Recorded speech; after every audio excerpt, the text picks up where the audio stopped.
राकेश जी अपने पुराने स्कूटर पर किक मार रहे थे, लेकिन वह स्टार्ट नहीं हो रहा था। इधर ड्यूटी पर जाने के लिए देर हो रही थी। तभी सामने से एक कार तेजी से आकर उनके पास रुकी। पापा, कब तक इस खटारा स्कूटर को चलाते रहोगे?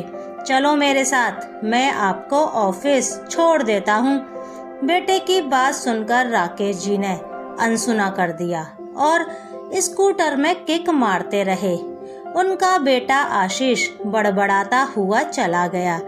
दरवाजे के पास खड़े राकेश जी की पत्नी गायत्री जी ने कहा, जब वो कह रहा था तो चले जाते। राकेश जी ने रुमाल निकालकर माथे का पसीना पोंछा और बोले, दोबारा कभी उसकी वकील बनने की कोशिश मत करना। गायत्री जी चुप हो गईं। राकेश जी का स्कूटर स्टार्ट हो गया। उन्होंने एक बार गायत्री जी की ओर देखा और ऑफिस के लिए निकल पड़े।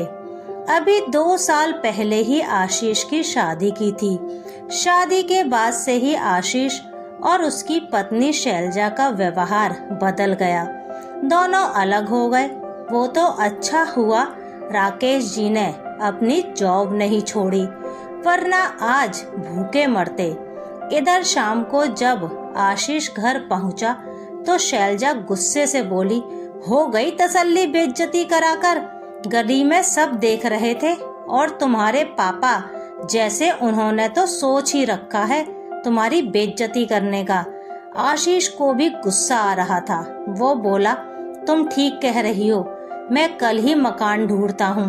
अब हम यहाँ नहीं रहेंगे। 1 महीने के बाद ही वो अपने नए घर में शिफ्ट हो गए। गायत्री जी रो रही थी।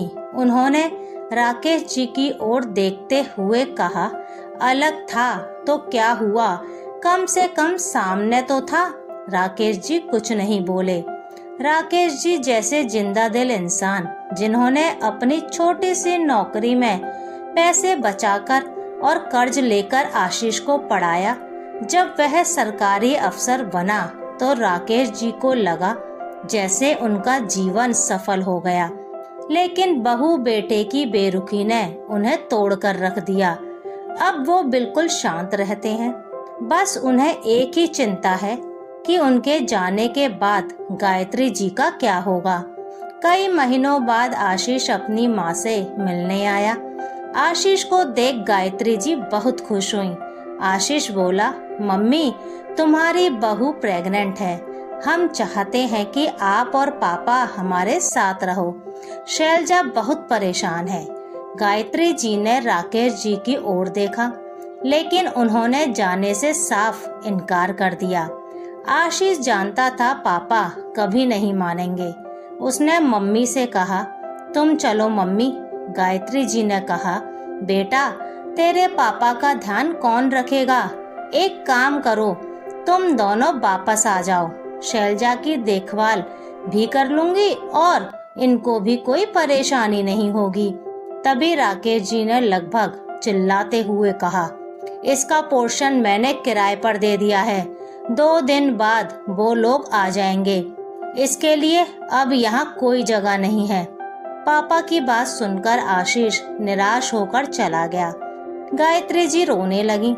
राकेश जी ने कहा, कल जब इनका मतलब निकल जाएगा तो ये फिर रंग बदल लेंगे। कल अगर मुझे कुछ हो गया तो तू इनकी नौकरानी बनकर रहेगी। इससे अच्छा है अपने सम्मान के साथ उनसे अलग रहें। ऊपर का मकान किराए पर देने से घर की देखभाल भी होगी और पैसा भी आएगा।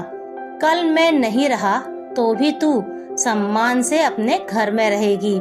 गायत्री जी की आंखों से आंसू बह रहे थे। ठीक ही तो कह रहे थे राकेश जी। एक तरफ उनका बेटा जो बस अपने फायदे के लिए उन्हें ले जा रहा था, और एक और उनके पति जो मेरे लिए अपने मरने के बाद भी मुझे कोई तकलीफ ना हो इसका इंतजाम कर रहे हैं। उन्होंने आंसू पोंछकर कहा, आप ठीक कह रहे हैं। जो अपना होता तो हमें छोड़कर कभी नहीं जाता। आज से नई जिंदगी की शुरुआत करते हैं, जहां बस हम दोनों एक दूसरे का साथ निभाएंगे। यह सुनकर राकेश जी के चेहरे पर कई साल बाद आज मुस्कुराहट आई थी।